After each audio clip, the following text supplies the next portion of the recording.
Okay, let's see how to do a problem where we're determining the rate law given a mechanism with a very specific criteria. If we look at this mechanism, we see the slow step here, and we can write the rate law for the slow step, and that's always done in this way. Rate is equal to, give it a rate constant, and take the reactants and raise them to the power of their coefficients.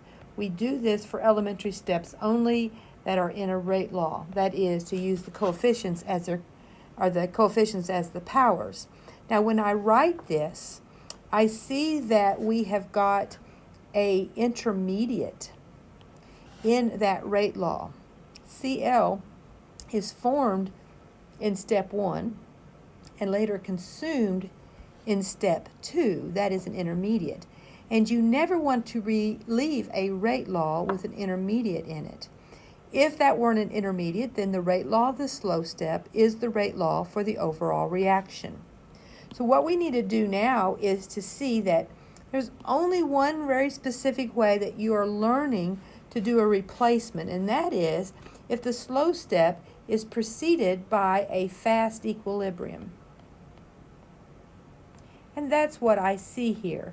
Equilibrium arrows, they're not drawn very well with this font here, but that's equilibrium arrows. And that means that the forward and the reverse reaction are happening, and they're at equilibrium when the forward and the reverse reaction are happening at the same speed. What we will be able to do with step 1 is create a substitution for that Cl. And here is how you do the substitution. You write the rate law for the forward and the reverse reaction. The rate law for the forward reaction would look like this. Rate is equal to K, and I'll call it Kf for the rate constant of that forward reaction, times the reactants of that forward reaction, and that's its rate law. For the reverse reaction, you're running and thinking about the products as being reactants.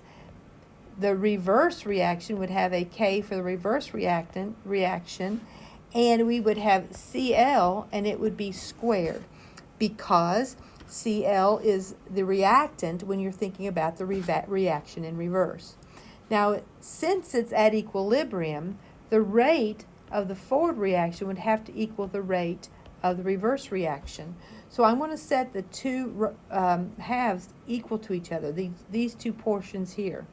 Since the rates are equal to each other, it must be true that Kf times Cl2 is equal to Kr times Cl squared. What I'm wanting to do is create a substitution for the Cl.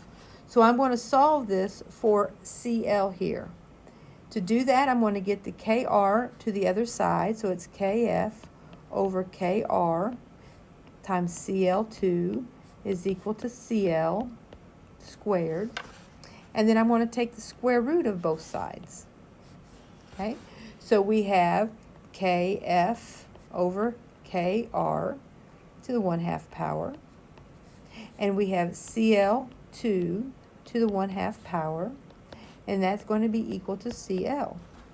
Now a constant, this part, constant divided by a constant, take the square root of it, it's still a constant. So I'm just going to call it a constant. And Cl2 to the 1/2 is equal to Cl. All right? Now I'm ready to do a substitution. Everything I see here, I will take it and place it instead of the Cl that we see there.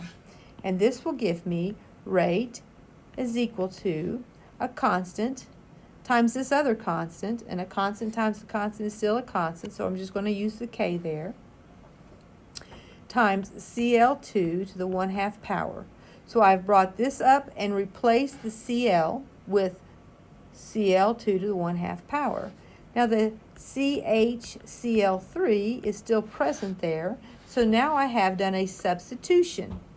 And in this substitution, I no longer have an intermediate, and this is the rate law for the overall reaction. So that gives the correct answer to be C.